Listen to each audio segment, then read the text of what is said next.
Well, guys, welcome once again. It's hard to believe that here we are in week number 7. So I know time is flying very quickly, right? So in this case, yeah, so things are going very, very quickly. All right, so before we begin, if you've noticed, now is the season for everything with pumpkin spice. So if you notice here, every product comes out now. It says pumpkin spice. So we have the pumpkin spice coffee, right? The pumpkin spice Jello, the pumpkin spice Cheerios, the pumpkin pie soda. Do you guys like pumpkin? Do you like the taste of pumpkin?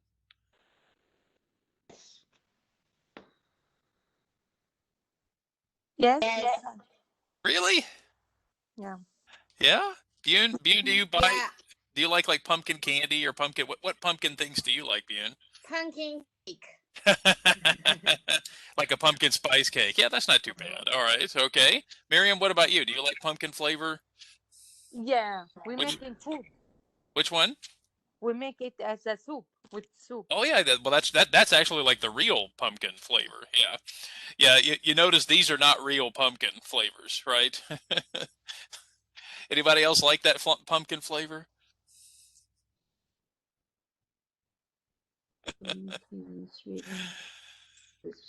Well, I kind of like the pumpkin. I like the pumpkin cake. I think that's a good one.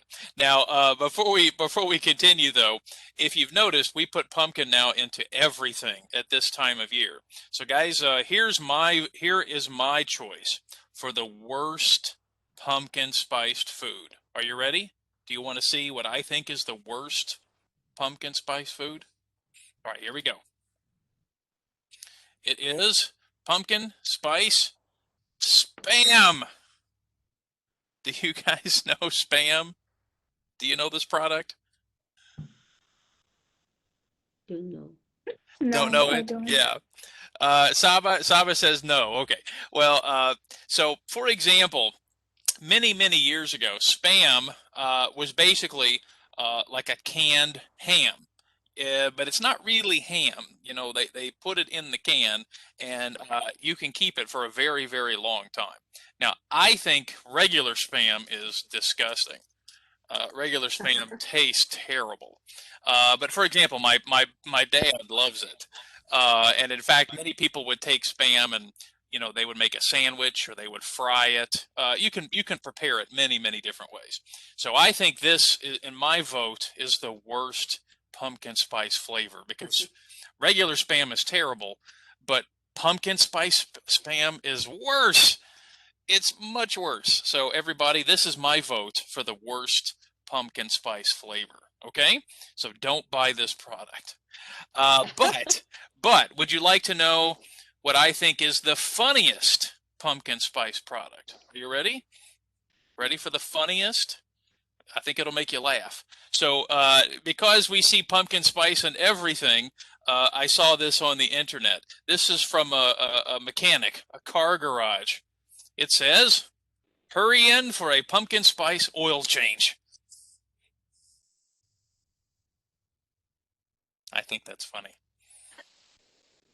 The oil in your car. So in this case, would you like a pumpkin spice oil change? Shiho, would you like a pumpkin spice oil change? No, No, you don't think it would make your oil smell better in your car? no. No. Well, it's funny. They're making a joke because now we can find pumpkin spice everything. So maybe we can see pumpkin spice gasoline soon. So maybe you guys can go to the gas station and find pumpkin spice gas. So that's kind of a joke. Here in the United States, in the fall time, in the autumn, we have pumpkin spice everything. So, all right, well, guys, let's go ahead and begin here today.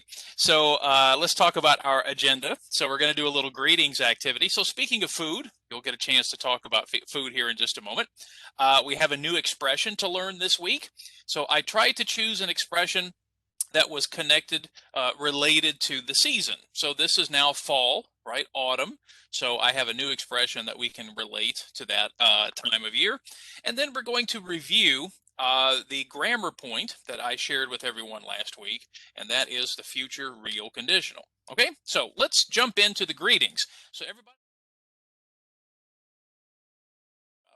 let's talk about our expression for the day. So I wanted to choose an expression that was related to our season. So we have a new season now. We're in autumn. Now, if you notice in the United States, we actually have two words for the season, autumn and fall. So I thought, what would be a good expression to use when thinking about this time of year? So guys, here is our new expression for the day. And you can practice it there at your phone or computer. So let's say it together. Turn over a new leaf. Everyone try that. Turn over a new leaf. Okay?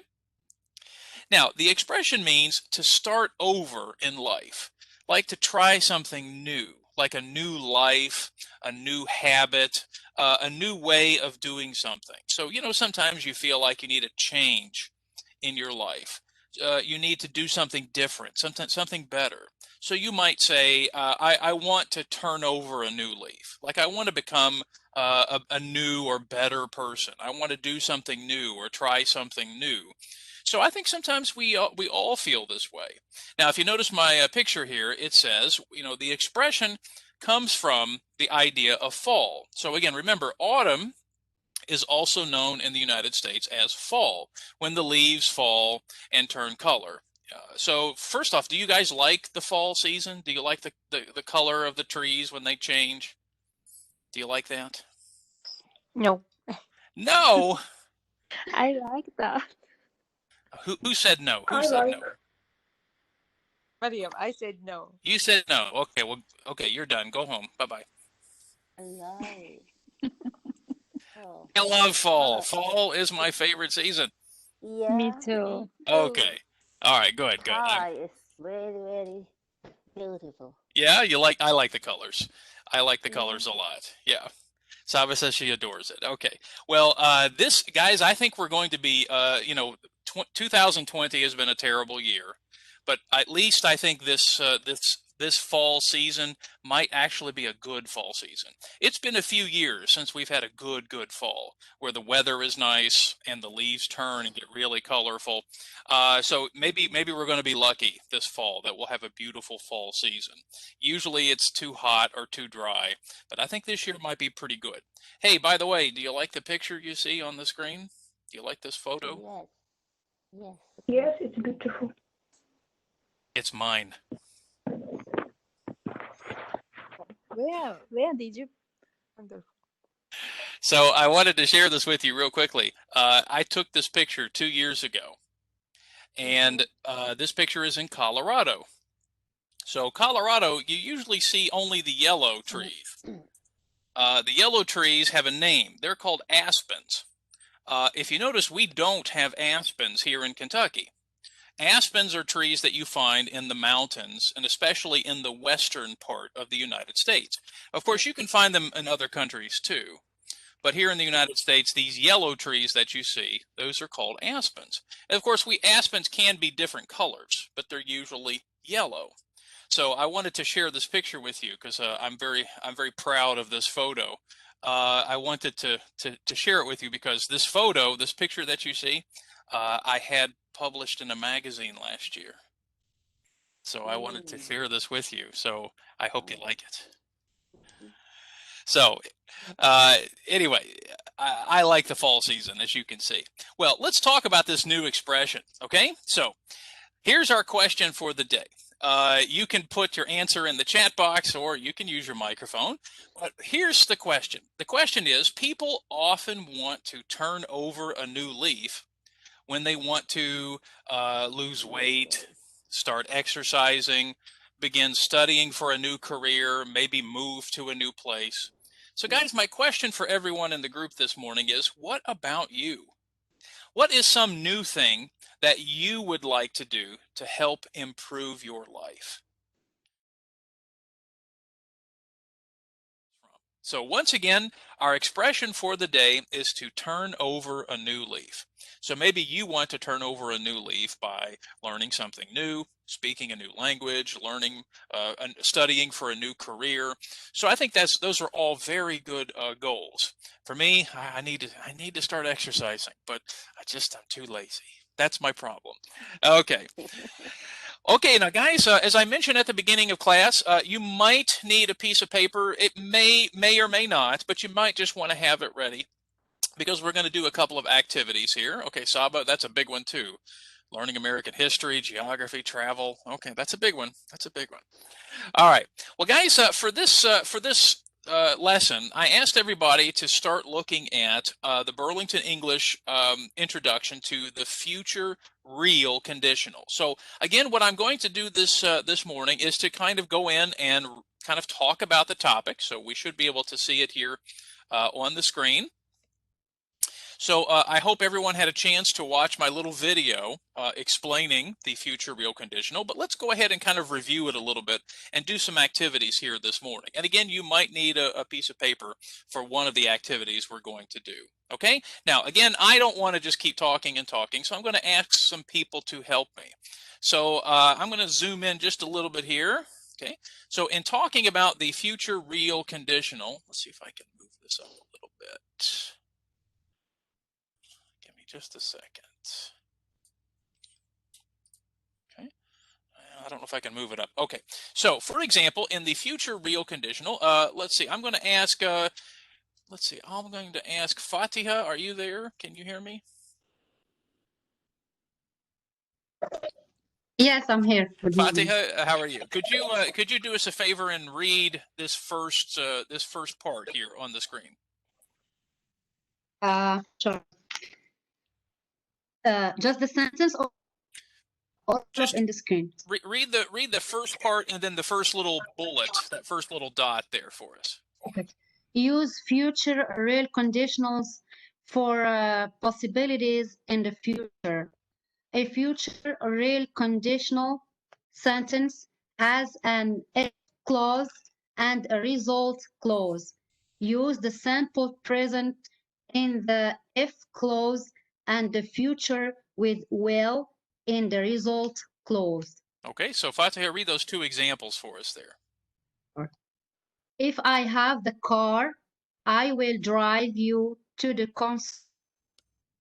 If you don't take an umbrella, you will be sorry. Okay, thank you, Fatiha. Now, everyone, let's practice for just a moment. Let's practice for just a moment. So in just a moment, I'm going to ask everybody to turn on their microphones. Not now, but in just a moment.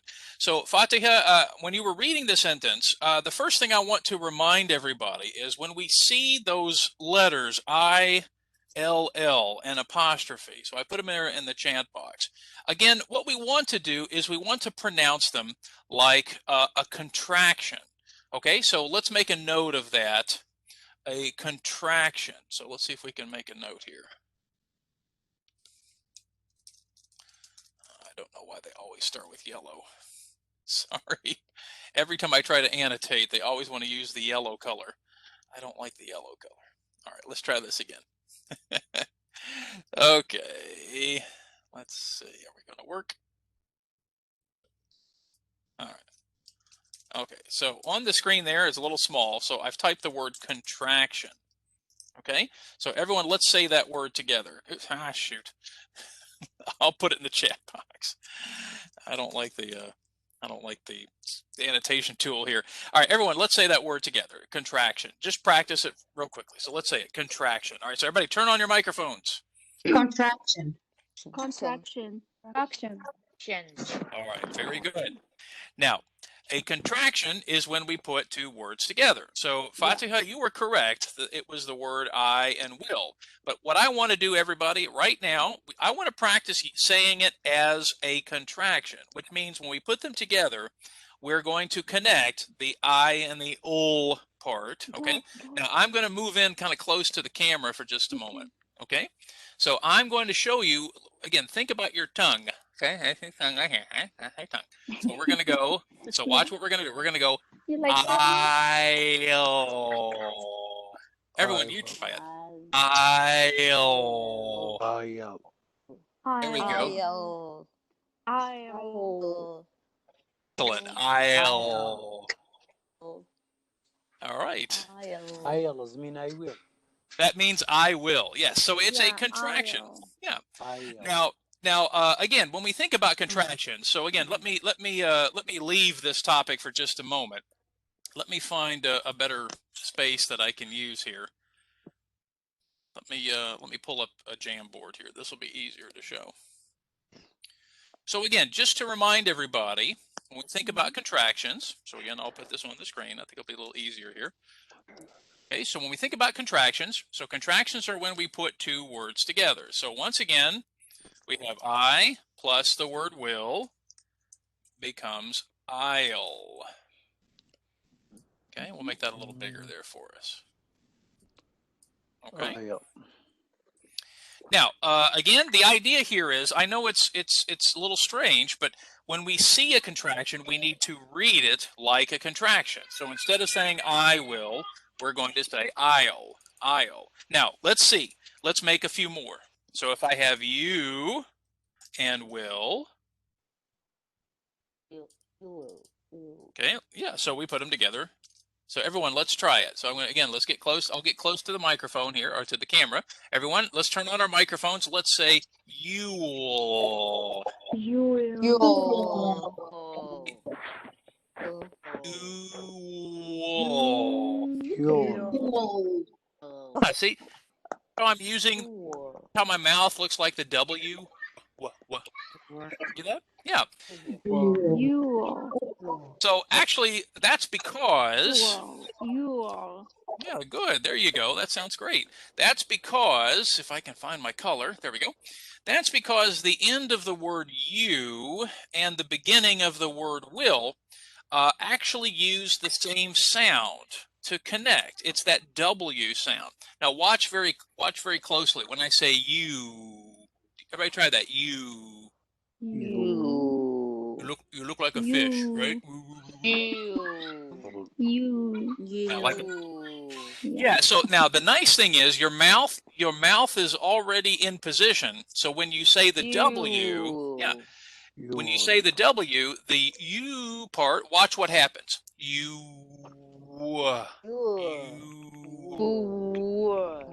There you go. You. Yeah, aren't you glad you don't have the cameras turned on right now? All right. So one more time, let's say both of these together. Ready? You'll.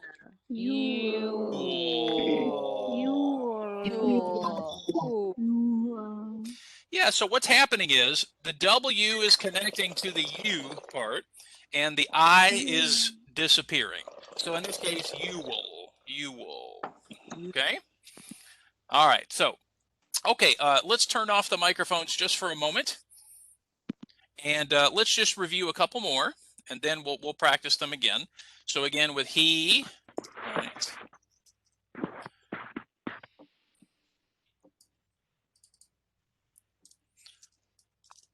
Okay, for example.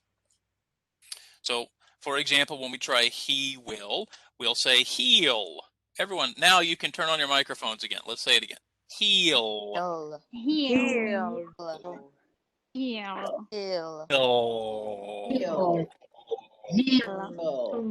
All right, very good, everybody. So now the idea is, again, contractions are when we connect these two words.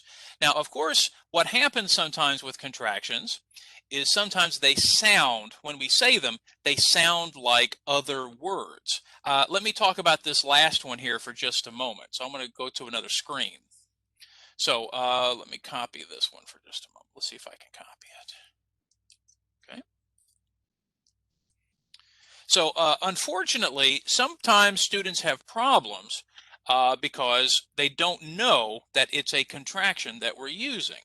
If you notice, for example, this contraction heel sounds a lot like these two words, heel and heel.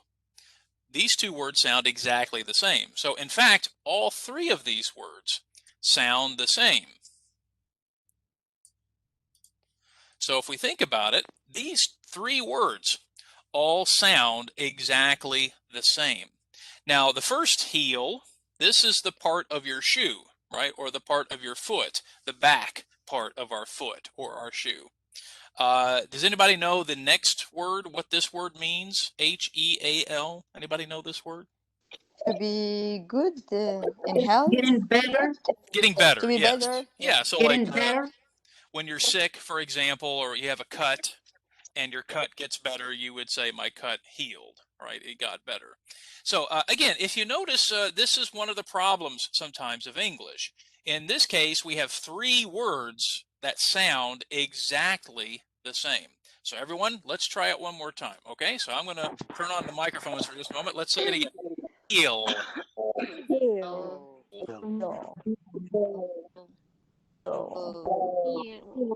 All right, very good. Okay. Okay, now, so these particular ideas, okay, so these particular ideas, we call these, oops, sorry, homophones. Homophones are when you have words of different spellings, but same pronunciation. So again, the problem is English has many of these types of words, right? These words that have the same pronunciation, but different spellings. So again, we call these homophones. Homophones. Homophones mean one word, one sound, but different spellings. Okay, so everyone, let's say that together. Homophones. Homophone. Homophones. Homophones. Yeah, so Homophones. English has many phones. In fact, it probably has more homophones than any other language in the world. And that's because English has so many words. Now, of course, sometimes we have words that sound similar, but are not the same. So let me demonstrate real quickly before we need to return to our topic. For example, here is another word that students may confuse that looks like it should sound the same, but it's not the same sound. Listen to this word here, the word I've just put on the screen. Hill. Hill. Everyone, you say that. Hill. Hill. Hill. Okay. Let's say the other words again. Heel. Heel. Heel. Heel. Can you hear the difference? Yeah. Hill is short and It's very heel. short. That's right. Yeah. Yeah. Now, I'm going to tell you, everybody, before we return here in just a moment, English speakers do not always speak perfectly, right? Sometimes they speak quickly, and sometimes even English speakers will make these words sound very similar. So, for example, when we say heal, heal, he will, heal, sometimes American English speakers might say it very quickly, and it sounds like he'll do it. He'll do it. He will do it. He'll do it. See how difficult that can be? You know, again, most English speakers don't walk around and say, he'll do it, right? Yeah, we don't always speak that clearly.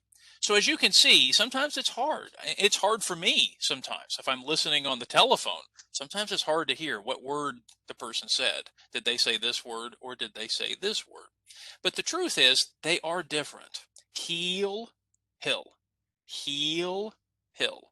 Okay, so again, that's one problem that we often have as English students, is that sometimes words sound very similar, and in fact, in some cases, they sound exactly the same, right? Heel, heel, heel.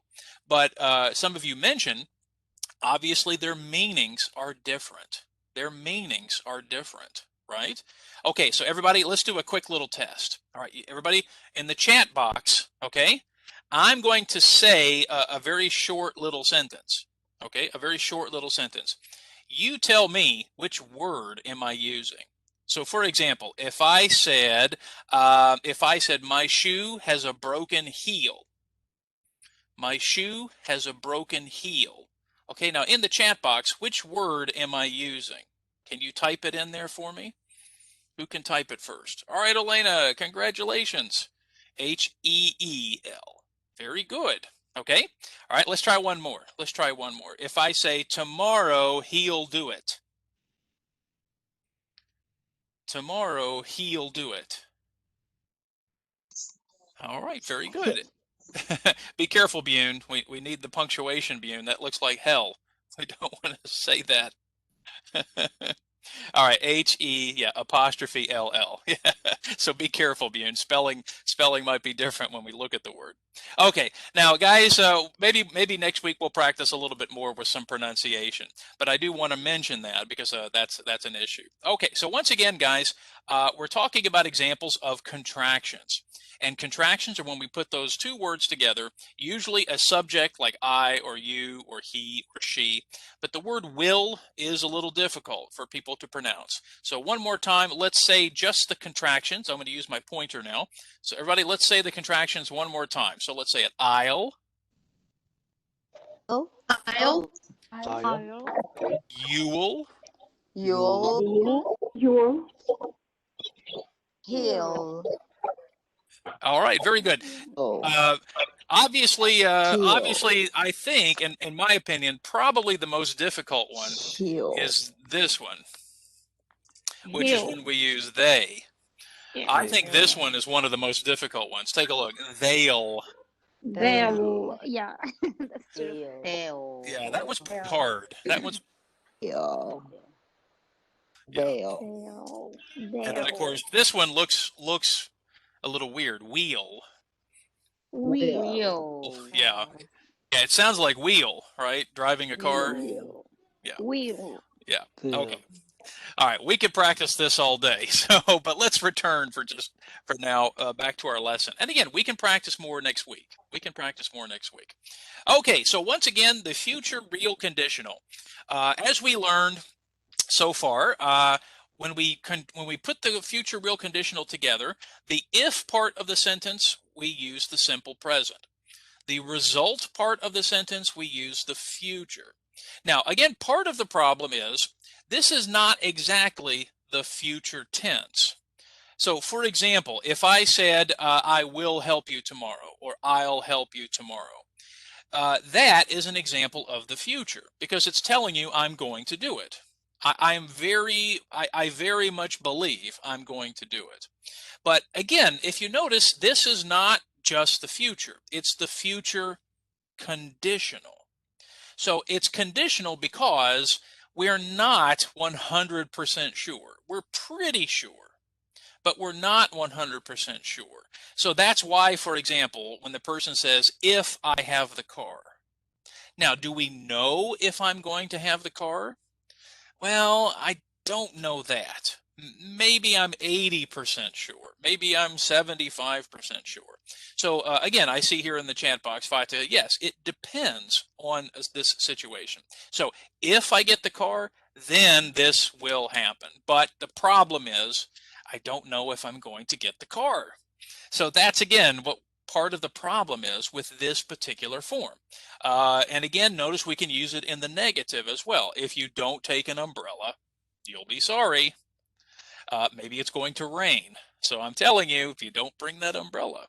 Now, let's look at the second example here. I think this is also where English can be a little confusing because if you notice, we can move things in English. We can switch things around.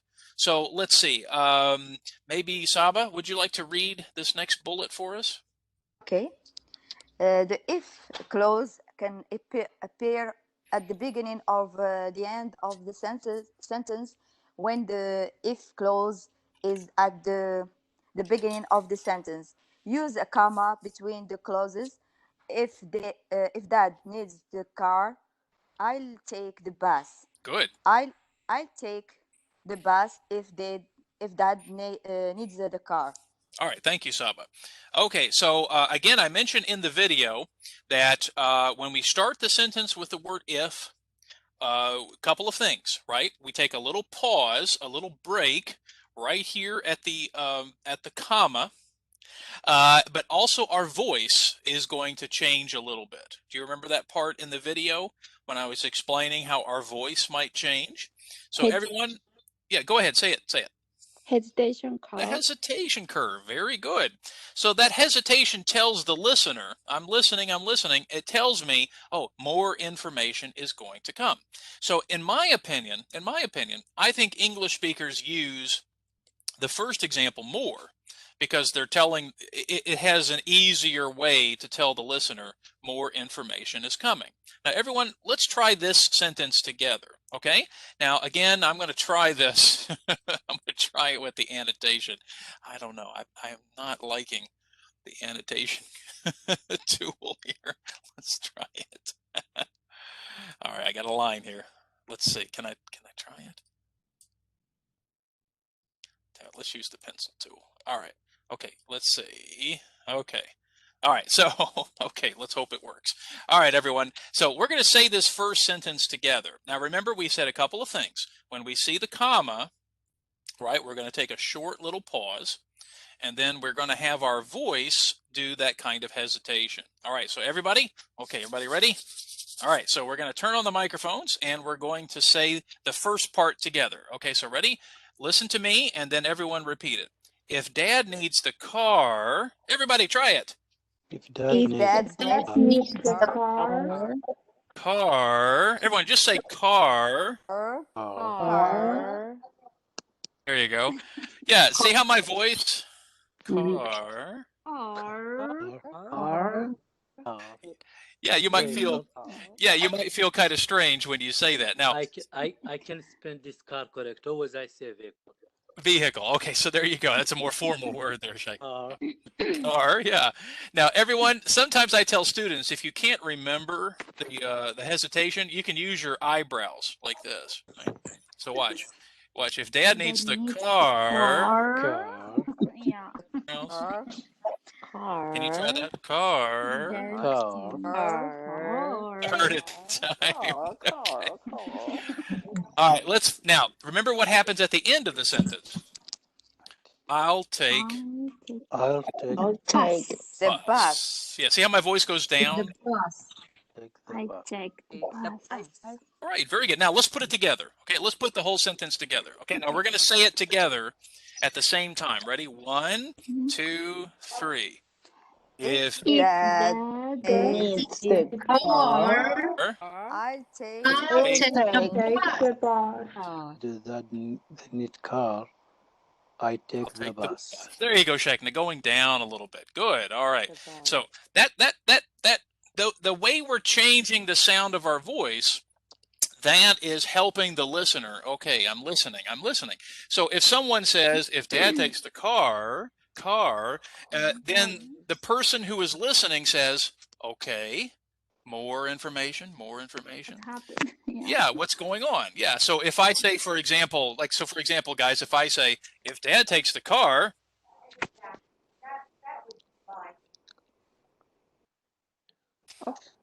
and you're like, what happened? Where did he go? Well, that's because this hesitation is telling the listener, oh, more information is coming. So if I say, hey, everybody, if I win the lottery, and you're like, what? What's going to happen if you... a Porsche. Oh, really? A Porsche? Yeah. I didn't say how much money you were going to win. What if it's just $5? Okay. Yeah, see, that's my problem. You'll make for us a party. With $5? I don't think so, Saba. You mean like a big lottery win? Yeah. $1 million? Okay. Well, maybe I'll make a party, but I don't know if it's going to be that big. Okay. Well, anyway, so let's look at the second sentence. So again, if you remember, in the second sentence, if we move the word if to the end of the sentence, then you remember from the video, then we're not going to use the hesitation. And in fact, we don't take a break. We just continue speaking. So let's try this sentence together. And remember, at the end of the sentence, I'll move it for just a moment. At the end of the sentence, we're going to go down, right? All right, so once again, we're going to try it together. So I'm going to say it first, and then you repeat it. I'll take the bus if Dad needs the car. Everyone, you try it. Ready? 1, 2, 3. I'll take I take the bus. If Dad needs the car. The car. All right, now Elena, sometimes I hear you just kind of going da da da da da da da. So Elena, try going down. Car. Just try that. Elena. Car. Car. Let's take the car, Car. There we go. That sounds much better. Now I know some of you speak languages like this. Da, da, da, da, da, da, da, da, da, da, da. But remember, English has this kind of up and down feeling. So again, at the end of the word, car, car, car. It is, and English has a certain rhythm, which, you know, again, if you've taken classes with me before, you know that yes, it's like that. Okay. Okay. Now, guys, our time is getting a little short. So what I would like to do, check your question. Can you listen to me? Sure, you try. If I spell this car correct. Car. Try now put it in the sentence, Sheikh. Now say the whole sentence. I'll take the bus if Dad needs the car. That's much better. See, that's what English, now, of course, Shekna, it's going to take practice, but what English speakers are listening for is they're listening for the change in your voice. So, again, if you go, I'll take the bus if Dad needs the car, like this, or needs the car, it's hard for English speakers to hear that. So, again, maybe just a little bit more. Car. Try that again. Car. Car. That's much better. You'll need to practice, okay? You'll need practice. Always I say vehicle. Well, there you go. So most English speakers don't use the word vehicle; they use car. Vehicle. Car. That's right. Now, Fatima has a question. We don't use a comma, Fatiha. That's because the sentence is pretty short, so we don't need a comma. But remember, in English, if you start a sentence with a connecting word like if, or because, or when, or where. So Fatiha, if I begin a sentence with one of these connecting words, then we use a comma. But if I put that connecting word in the middle of the sentence, we don't. Okay, so just remember that this is true for many connecting words in English. Okay. Okay, now guys, our time is getting short. So what I would like to do, again, if you feel like you need to use a piece of paper for this next activity, but maybe you don't, but I'm going to go ahead, I'm going to clear the screen. So let me do that now. Okay. We're going to try one activity very quickly here. Now, again, we probably don't have enough time for us to write everything down. So maybe we'll just kind of do this one together. I'm going to zoom out just a little bit. Okay. Now, I gave a demonstration of this in the video, but the idea is, how can we put the sentence in order? How can we put it in order? So, for example, let's try number one as I'm looking at the sentence here. So it says, opens for it, the community center will Alexa register if an English class. Now, immediately I see a comma here for English class. So what do you think? Where should I put the word if? Should I put it at the beginning, or should I put it in the middle? beginning. In the middle.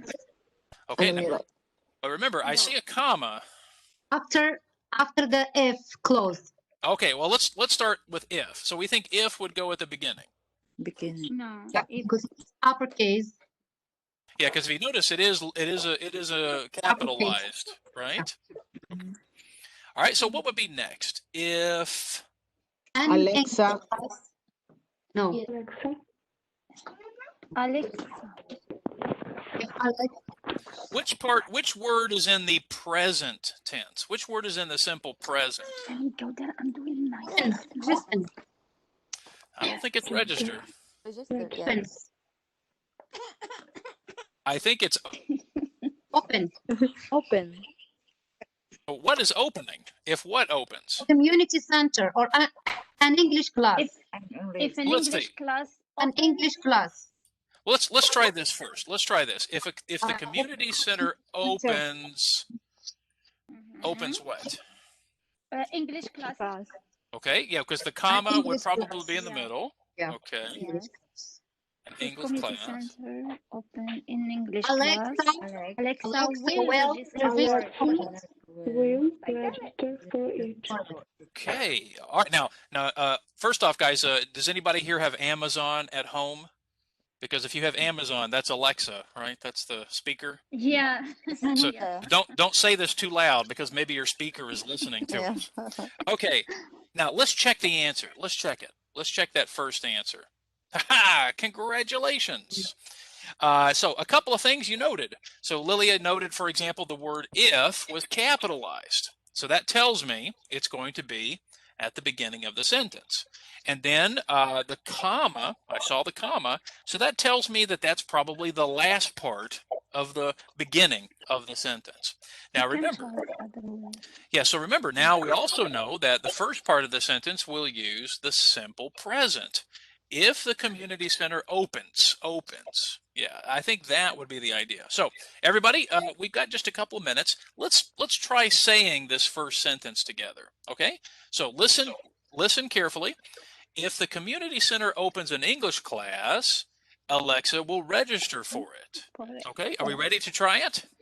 Okay, so everybody, let's try this sentence together. So microphone's on, let's try it together. Ready? 1, 2, 3. If the The community center center an English class, Yes, Alexa yes. will register for it. For it. For it. For it. There you go, Shaykna.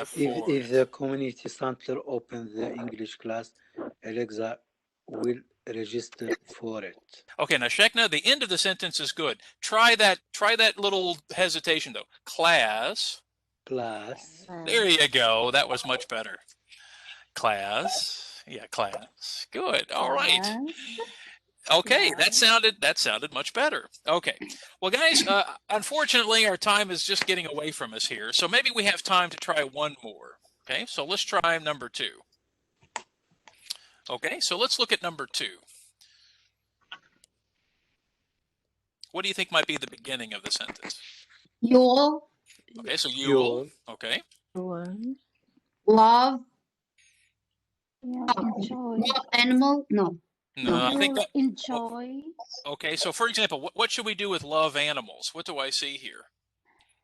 You That's it's in the end of the sentence. It's the period. volunteering. Yeah.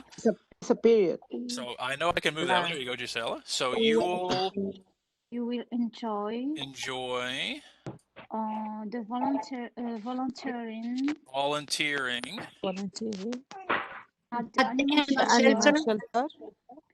If at the animal shelter, volunteering at If Animal If you love shelter. animals. you If you volunteer love animals. animals. You Okay. all enjoy volunteering at animal shelter. Shelter. All right, are we ready? You love animals. Right. All right, oops, I don't want to do that. Sorry. Mhm. All right, we did the first answer already. All right, let's show the next one. All right, congratulations. We got it. All right. Okay, guys, I'm sorry our time is up. I think what we'll do is we'll just continue this lesson into next week because I'd like for us to do a little more practicing writing too. Let's go ahead and return to the presentation here for the end of our time. And again, next week, I think we'll practice a little bit more pronunciation. It looks like we're off to a good start. Okay, so once again, for homework, again, I'll do the same thing like I've been doing, sending it to you in your email. So what I'd like for everybody to do is to finish the activities in that module. Now, if you've already finished them, congratulations, get some ice cream. But if you haven't finished them, try to finish them for next week. So I'll send them to you in your email. But the idea is I think we're getting the basic idea of the grammatical structure. And then I think next week we'll do some more practice, a little more creative practice with these ideas next week. Now, before we finish, though, I do want to mention last week's small group activity. So I think we had a really good participation in last week's small group activity. And again, we're going to try some more small group activities in the future because I think it's good for everybody to get a chance to talk to each other. But one of the questions from the small group activity was about what is a cleanup. If you remember, one of the phrases was a community cleanup. From the activity. And so actually I was on Facebook yesterday. Now some of you, maybe some of you live in Florence. So I saw this message from the Florence City building and it says the fall cleanup. So I thought I would share this with you for just a moment. So a cleanup basically is when people clean up their garbage. Sometimes they might go into the neighborhoods and pick up trash on the ground or pick up trash on the street. This cleanup, though, is about if you have maybe old computers or old electronics or old products or stuff that you want to get rid of. So if you notice, it says dispose of your unwanted debris. Debris. So there's our French word for the day, right? Somebody know what debris means? Have you heard this word before? Debris. Is it débarrasser? No. Débrouiller. Well, Something you want to get rid of it. yeah, so in English, we don't pronounce it so well. Your French is much better than mine. But in English, we actually use this word. It just means garbage. Yeah, your garbage, your debris. Débrouiller. Yeah, so in this case, for this activity, so guys, I don't know if some of you live in Florence. If you have things, if you look at the bottom, if you have old tires, non-rechargeable, I'm sorry, if you have tires, non-rechargeable batteries, oil, paint, they will not take those things. But if you have like computers, for example, or old electronics or things that you want to get rid of, you can do that at the Public Services Maintenance Facility at 7850 Tanners Lane. So this is coming up. It's Monday, October 12th through Sunday, October 18th. And it is free, but you have to live in Florence. So you're going to have to show some kind of ID. But this was a question last week about what does that mean, cleanup? And again, here in the United States, sometimes it means to clean up the yard, like your front yard, clean up the trash. In this case, this is a cleanup where you can take old computer products, old televisions, and because those are hard, we don't want to put those in the trash. So in this case, I thought I would share that with you since this was some people asked about this last week in last week's small group. Okay, so I'll be happy to share this little message in an email. And if you guys live in other places, again, this was just on Facebook, so I'm sure other cities in Northern Kentucky are doing it. If some of you live in Kenton County often does a cleanup as well. So I just wanted to mention that before we finish here today. Okay, everybody. Well, I want to thank you so much for joining us here. So again, I'll return to our presentation. So just want to remind everybody that we're going to have one more class for the first fall session. It's going to be, again, next Tuesday, October 6th. So hopefully we'll see everybody there. So excellent. All right. Well, guys, thank you so much. I'll put the sign-in form in the chat box.